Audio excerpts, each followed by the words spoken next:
আসসালামু আলাইকুম রহমতুল্লাহ। প্রিয় দর্শক, নকশাটি শুধু নিজের সাথে রাখুন, সে পাগল হবে, এমন দেওয়ানা হবে যে আপনি যা বলবেন তাই শুনবে। আপনার প্রিয় মানুষটির মা বাবার নাম কোনো কিছুই লাগবে না। আপনি শুধু এই নকশাটি লিখে, আমি যেভাবে বলবো সেভাবে লিখে আপনি সাথে রাখবেন, ইনশাআল্লাহ যার জন্য আপনি আমলটি করবেন সে আপনার পাগল হবে, দেওয়ানা হবে, এমন পাগল আপনার কথায় উঠবস করবে। হ্যাঁ প্রিয় দর্শক, এমনই গুরুত্বপূর্ণ কার্যকরী একটি আমল আজকে আপনাদের সাথে শেয়ার করতে যাচ্ছি।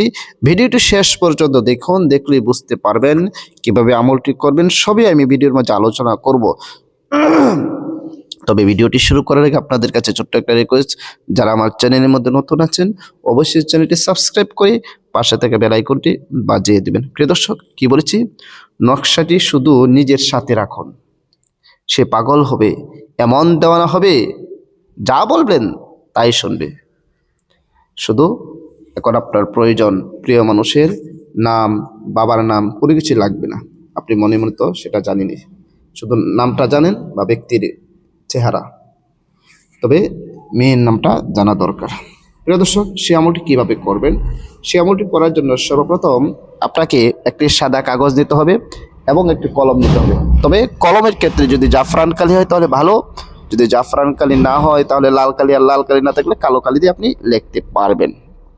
প্রিয় দর্শক, মনে করেন আপনি সাদা কাগজ এবং কালি, যে কোনো কালি বা জাফরান কালি সংগ্রহ করে নিয়েছেন।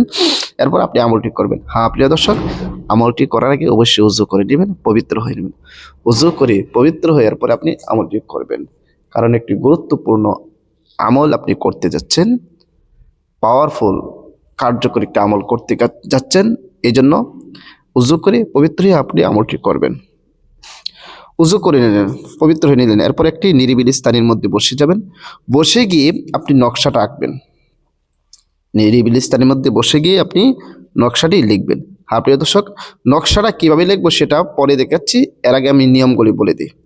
আপনি উযু করে পবিত্র হয়ে নকশাটি নেবেন এবং নকশাটার মধ্যে নেওয়ার পরে 3 বার ইস্তিগফার পাঠ করবে, যে কোনো ইস্তিগফার। আস্তাগফিরুল্লাহ রাব্বি মিন কুল্লি যামবি ওয়া আতুবু ইলাইহি লা হাওলা ওয়ালা কুওয়াতা ইল্লা বিল্লাহি আলিয়্যিল আযীম। 3 বার ইস্তিগফার পাঠ করে নেবেন। এরপরে 3 বার যে কোনো দরুদ পারেন আপনি পড়ে নেবেন। আমি দরুদ ইব্রাহিম পড়তেছি, যেই দরুদ শিব আমরা নামাজের মধ্যে পড়ে থাকি। আল্লাহুম্মা সাল্লি আলা মুহাম্মাদিন ওয়া আলা আলি মুহাম্মাদ কামা সাল্লাইতা আলা ইব্রাহিম وعلى آل إبراهيم إنك حميد مجيد اللهم بارك على محمد وعلى آل محمد كما باركت على إبراهيم وعلى آل إبراهيم إنك حميد مجيد। এরকম ভাবে 3 বার ইস্তিগফার এবং 3 বার দরুদ শরীফ যখন পড়ে নিলেন, এরপরে আপনি আউযু বিল্লাহ বিসমিল্লাহ সহ সূরা ইখলাস 3 বার পাঠ করবেন। আউযু বিল্লাহি মিনাশ শাইতানির রাজীম, বিসমিল্লাহির রহমানির রহিম, কুল হুয়াল্লাহু আহাদ, আল্লাহুস সামাদ, লাম ইয়ালিদ ওয়া লাম ইউলাদ ولم يكن له كفوا أحد بسم الله الرحمن الرحيم قل هو الله أحد الله الصمد لم يلد ولم يولد ولم يكن له كفوا أحد بسم الله الرحمن الرحيم قل هو الله أحد الله الصمد لم يلد ولم يولد ولم يكن له كفوا أحد। 3 বার সূরা ইখলাস পাঠ করে এরপর আপনি এই আয়াতটি 3 বার পাঠ করবেন। وألقيت عليك محبة مني وألقيت عليك محبة مني وألقيت عليك محبة مني। এটাও 3 বার পরে এরপর যে কাগজটি নিয়েছেন সেই কাগজের মাঝে 3টি ফু বা দম করবেন। আশা করি বুঝতে পেরেছেন। এরপরে আবারও শেষে যে কোনো দরুদ শরীফ পারেন 3 বার পড়ে নেবেন। হ্যাঁ প্রিয় দর্শক, এখন আসেন আমরা এই নকশাটা কি করব এবং নকশাটা কিভাবে আঁকবো। 2টা জিনিস বাকি রয়েছে, হ্যাঁ সেটা বলতেছি। এই নকশাটা আঁকার পর আমি কিভাবে আঁকবো সেটা বলতেছি। নকশাটা আঁকার পর এখন আমরা জেনে নিই সেটা ছেলে বা মেয়ে হলে কি করবে, ছেলেরা কি করবে আর মেয়েরা কি করবে। হ্যাঁ প্রিয় দর্শক, যদি ছেলে হয় তাহলে এটা ডান হাতে বেঁধে নিবে, ছেলে হলে কি করবে, ডান হাতে বেঁধে নিবে। আর যদি মেয়ে হয় তাহলে বাম হাতে বাঁধবে। এখন আমরা জানবো এই আমলটি কয়দিন করতে হবে, মানে ওই যে নকশাটা লিখেছেন হাতের মাঝে কয়দিন রাখতে হবে। হ্যাঁ প্রিয় দর্শক, সেই আমলটি করে আপনি এই নকশাটি হাতের মাঝে 3 দিন বা 7 দিন রাখবেন, 3 দিন বা 7 দিন রাখবেন। এর ভিতরে যদি কাজ হয়ে যায় আপনি সেটা খুলে রেখে দিবেন, এর ভিতরে যদি কাজ হয়ে যায় সেটা আপনারা খুলে রেখে দিবেন। আশা করি কাজ হবে। আল্লাহর উপর পূর্ণ আস্থা রেখে সহি শুদ্ধভাবে যদি আমলটি করতে পারেন অবশ্যই অবশ্যই ফলাফল পাবেন। প্রিয় দর্শক, আশা করি সবাই বিষয়টা বুঝতে পেরেছেন, খুবই কার্যকরী, খুবই উপকারী। এবার আসেন আমরা নকশাটা লিখে নিই। যেই নকশাটা লিখে, যেই নকশার মাঝে আপনি এতগুলো পরে ফু দিবেন এবং যে নকশাটা হাতের মধ্যে বাঁধবেন সেই নকশাটা কিভাবে করবেন আসুন আমরা সেটাও শিখে নিই। প্রিয় দর্শক, নকশাটি আঁকার জন্য আপনি দেখবেন আমি কিভাবে আঁকতেছি ঠিক সেভাবে আঁকবেন। এই যে একটা গড় করে নেবেন, দেখেন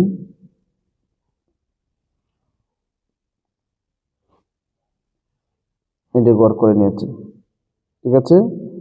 গড় করে নেওয়ার পর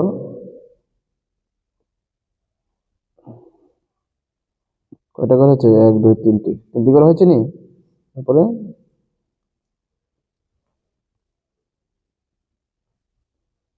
1 2 3, ঠিক আছে। এই গড়টি আপনি আঁকবেন সর্বপ্রথম। আমি যে গড়টি এঁকেছি এই গড়টি আপনি আঁকবেন। এই গড়টি আঁকার পরে আপনি এই ঘরের যে উপরিভাগ আছে উপরে আপনি একটি সংখ্যা লিখবেন। সংখ্যাটা হচ্ছে মানে 7 8 9, যেটাকে আমরা অনেকে বিসমিল্লাহর সংখ্যা বলে থাকি। যদি এটা আমরা বিসমিল্লাহ মনে করি না, মানে এই সংখ্যাটা আপনি লিখে নেবেন। লিখে নেওয়ার পর আর অবশ্যই আপনি আরবিতে লিখবেন, তাহলে ভালো। দেখেন আমি যে দিক থেকে শুরু করতেছি ঠিক সেদিকে শুরু করবেন। এখানে দেখেন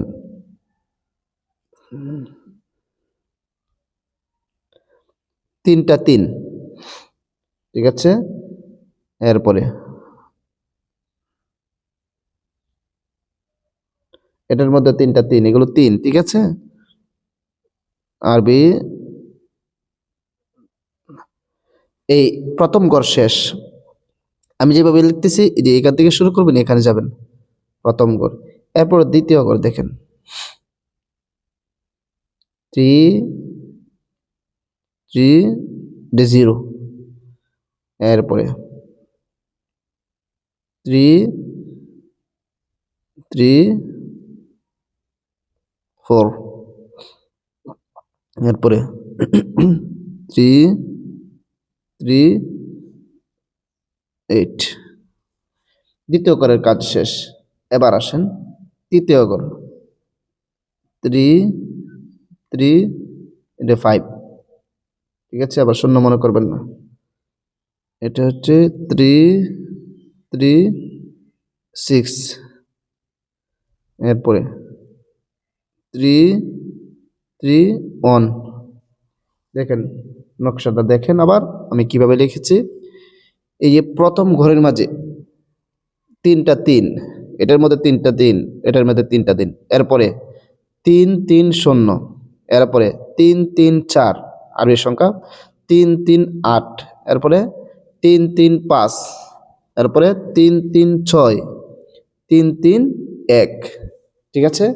এই নকশাটা লিখে নেবেন এবং এই নকশার মাঝেই কিন্তু আপনি যে নকশাটার মধ্যে যে সূরা ইখলাস 3বার পড়ে এবং ওয়ালকাইতু আলাইকা মাহাব্বাতাম মিন্নি এটা পড়ে এই নকশার মাঝে 3টি ফু দিবেন এবং শেষে দুরূদ পড়ে এই নকশাটিকে আপনি এই ধরেন এখান থেকে কেটে নেবেন, এখান থেকে কেটে নেবেন, ঠিক আছে।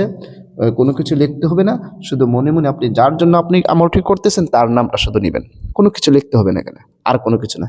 এই নকশাটির মধ্যে কি সেটা আপনার জানার প্রয়োজন নেই, ঠিক আছে। আমরাই জানি, আপনার জানার প্রয়োজন নেই এখানে কি উদ্দেশ্য। আপনি এই নকশাটি লিখে এরপরে বাজ করে যদি সম্ভব হয় একটা তাবিজের ভিতর ভরে আপনার ছেলে হলে ডান হাতের মধ্যে লাগাবেন, আর মেয়ে হলে বাম হাতের মধ্যে লাগাবেন। ইনশাআল্লাহ এত কার্যকরী, এত পাওয়ারফুল ক্ষমতা সম্পন্ন আমল আপনি ব্যবহার করার পরেই জানতে পারবেন। প্রিয় দর্শক, ভিডিওটা বেশি করে শেয়ার করে দেবেন, যে আপনার প্রিয় মানুষটি আপনার হয়ে যাবে, দেওয়ানা হয়ে যাবে, পাগল পারা হয়ে যাবে, আর কোথাও থাকবে না, আপনার কাছে চটপট করে চলে আসবে ইনশাআল্লাহ। প্রিয় দর্শক, ভিডিওটি আমল করার জন্য আমার কাছে অনুমতি লাগবে না, অনুমতি দিয়ে দিচ্ছি একটি শর্তে। সেই শর্তটা হচ্ছে ভিডিওর মাঝে একটি লাইক করবেন, একটি কমেন্ট করবেন, আর ভিডিওটা শেয়ার করে দেবেন, আপনার অনুমতি হয়ে যাবে। আপনি অনুমতি নেওয়ার জন্য কমেন্টস করবেন, অনেক সময় আমরা কমেন্টসের রিপ্লাই দিতে দিতে সময় হয়ে যায়, ব্যস্ত থাকি, এই জন্য কমেন্টস এর মধ্যে অনুমতি নেওয়ার প্রয়োজনে আমি অনুমতি দিয়ে দিয়েছি। তবে আপনি ভিডিওর উপযুক্ত একটি কমেন্টস করবেন, বাস একটি লাইক করবেন, একটি শেয়ার করবেন, আপনার অনুমতি হয়ে যাবে। প্রিয় দর্শক, সবাইকে অসংখ্য ধন্যবাদ ভিডিওটি দেখার জন্য। আসসালামু আলাইকুম ওয়া রাহমাতুল্লাহ।